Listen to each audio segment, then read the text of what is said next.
Hi friends, ఈరోజు మీకు ఎంతో టేస్టీ దోసకాయ పప్పు అయితే చేసి చూపించబోతున్నానండి. ప్రాసెస్లోకి అయితే వెళ్ళిపోదాము.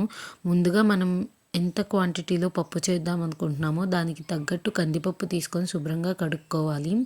అందులోకి పచ్చిమిరపకాయలు అండ్ దోసకాయ, ఉల్లిపాయని నేను శుభ్రంగా కడుక్కొని ముక్కలుగా అయితే కట్ చేసుకున్నాను.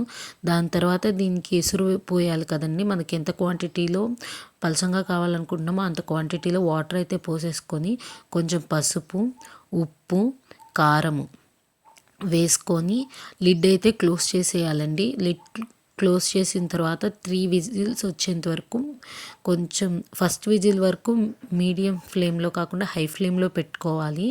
అండ్ నెక్స్ట్ వచ్చేసరికి మిగతా 2 విజిల్స్కి లో ఫ్లేమ్లో అయితే పెట్టుకోవాలి. పెట్టుకున్న తర్వాత 3 విజిల్స్ తర్వాత మన పప్పు అయితే ఇలా రెడీ అయిపోయింది.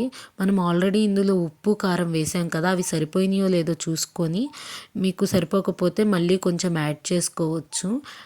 యాడ్ చేసుకున్న తర్వాత ఇప్పుడు దీనికైతే పోపు పెట్టేసుకుందాం. పోపు కోసం అయితే ముందుగా బాండీ పెట్టేసుకొని అందులో కొంచెం ఆయిల్ అయితే యాడ్ చేసేసుకుందాం.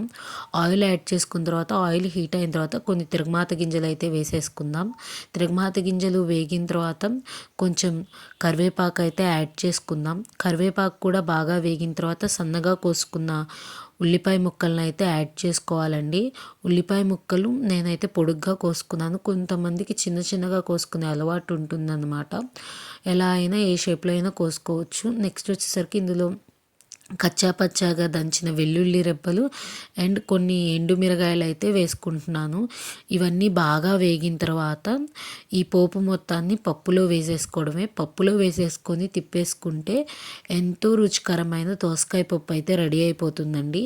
నేనైతే ఈ స్టైల్లో చేస్తాను. మీరు ఇంకా వేరే ఏదన్నా స్టైల్లో చేసే వాళ్ళైతే నాకు కామెంట్ సెక్షన్లో కామెంట్ చేయండి. నేను అది కూడా ఆ రెసిపీలు కూడా మీకు చూపిస్తాను. నా వీడియోస్ చూస్తూనే ఉండండి. నా ఛానల్ని సబ్స్క్రైబ్ చేయండి.